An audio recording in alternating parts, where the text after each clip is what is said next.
Ostéopathie émotionnelle. Nous savons que l'ostéopathie traite les douleurs et les dysfonctions physiques, mais peu savent qu'elle traite aussi les maux psychiques. Encore peu connue, l'ostéopathie somato-émotionnelle permet de libérer les émotions enquistées en nous. Quand faire une séance? Vous avez tendance à garder vos émotions pour vous? Vous avez vécu un traumatisme émotionnel, même très ancien, et vous pensez ne pas l'avoir digéré?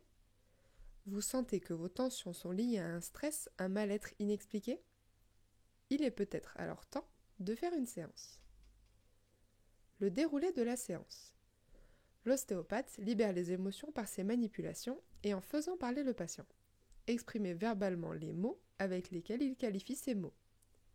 Ce n'est pas anodin si l'on dit « j'en ai plein le dos », ça je n'arrive pas à le digérer. Les émotions non exprimées restent ancrées en nous, dans les fascias, au niveau de nos organes, et notamment sur notre sternum.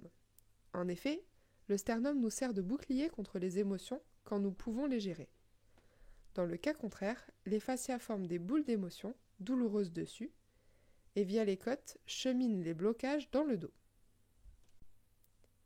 Tout au long de la séance, nous irons à la recherche de vos blocages sur ces structures pour pouvoir les libérer.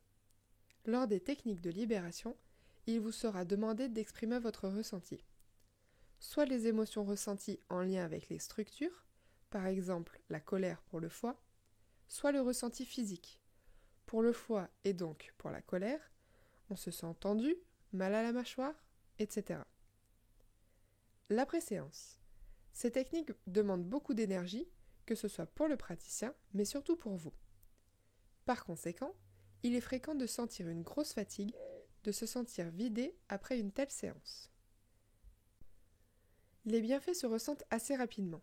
On se sent plus léger, un poids en moins, on respire mieux. Dans les jours qui suivent, les douleurs ont disparu.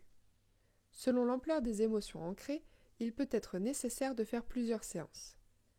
À la fin de la séance, le praticien donnera son avis quant à une éventuelle nouvelle séance. Mais surtout, votre ressenti qui compte.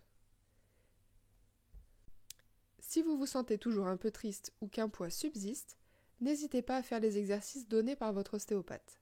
S'ils ne sont pas efficaces, c'est qu'une autre séance est nécessaire.